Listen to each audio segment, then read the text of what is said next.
Bismillahirrahmanirrahim. Халифалардың бири Hazreti Ali radıyallahu anhu. Бұл ең бір илим иелерінен болған. Аның илими ушунчалык терең болған.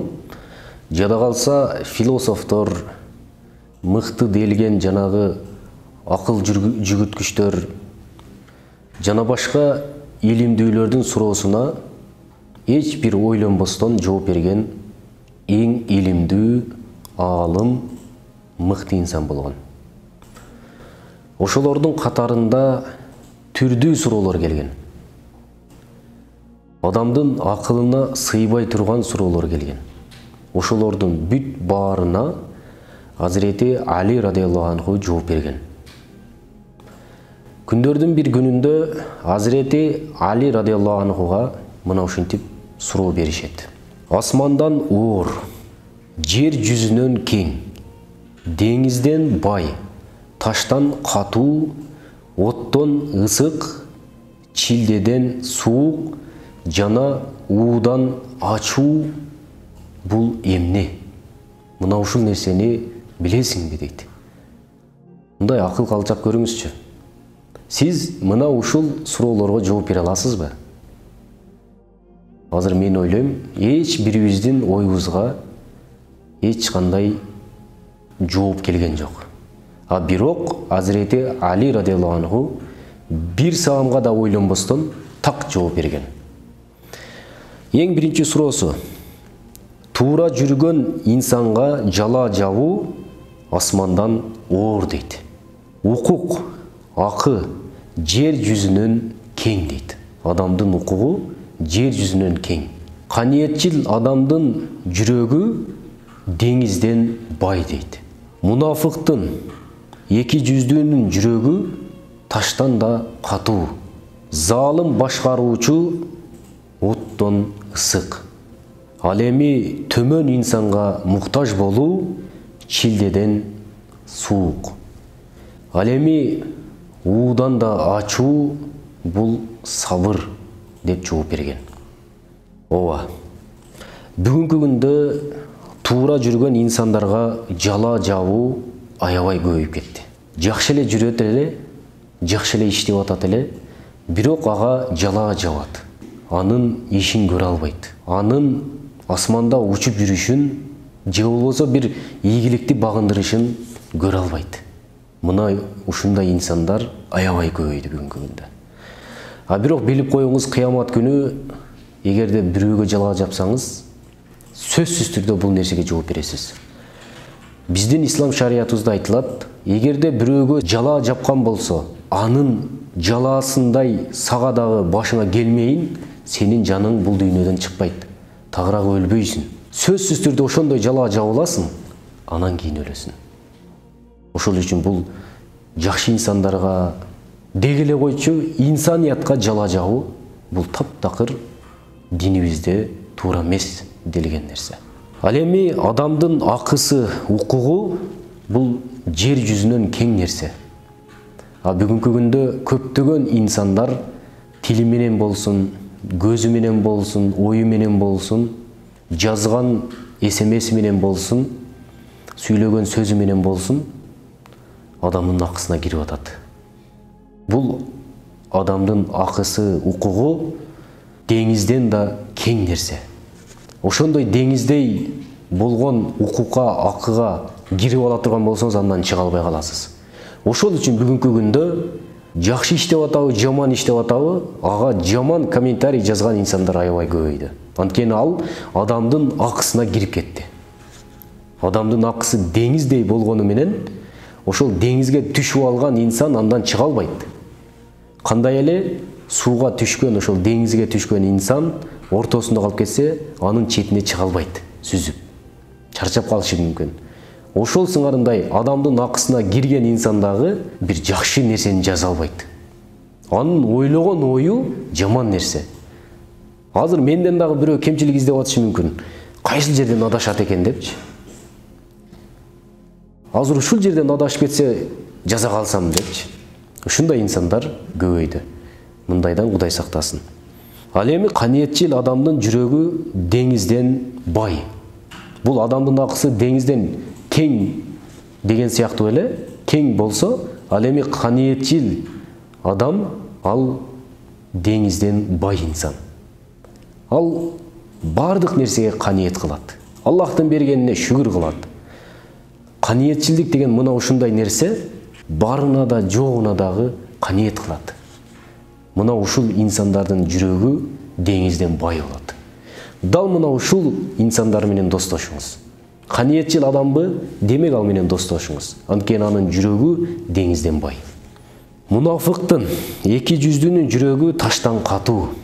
Бүгүн эки жүздүүлөр аябай көп. Өзүнүн башчысынын жанында башка дагы, башка инсандардын жанында башка. Өзүнүн үй бүлөсүнүн жанында башка, элдин алдында башка. Элдин алдында тим эле такыба, а үй бүлөсүнүн алдында жанагы такыбанын тыысы дагы жок. Оозунан ак ит кирип, көк ит чыгат. Бирок элдин алдында ал тим эле башкача инсан. Бүгүнкү күндө ошондой инсандар аябай көбөйдү. Интернетте тим эле жакшы инсандар бүт баары акылдуу нерсени жазат, бирок жашоого келгенде андай эмес. Таптакыр башка инсан. Мындай адамдардан Кудай сактасын. Мына ушундай адамдардын жүрөгү таштанды катуу болот. Аллах менен коркутсаң коркпойт алар. Алардын коркута турган нерсе бир эле көрүстөн болушу мүмкүн. Көрүстөн гана аларды коркутат. Андан башка эч ким коркута албайт аларды. Анткени алардын жүрөгү таш болуп катып калган. Ал эми залым башкаруучу оттон ысык болот. Бүгүнкү күндө Кудайга шүгүр биздин башыбызга эч кандай залым инсандар башчы болуп келе элек.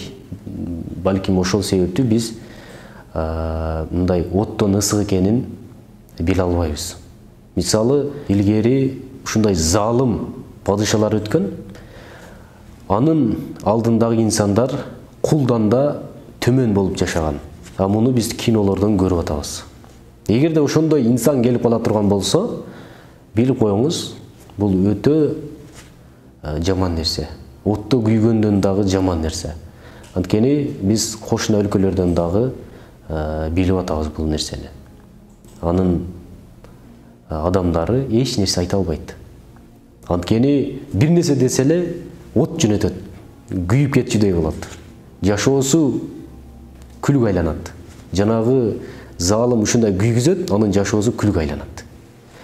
Ал эми төмөн инсанга, өзүнөн төмөн инсанга муктаж болуу, бул билип коюңуз, чилдеден дагы суук болот. Бүгүн эшикте калып кетсеңиз, чилдеде сууктан өлүшүңүз мүмкүн.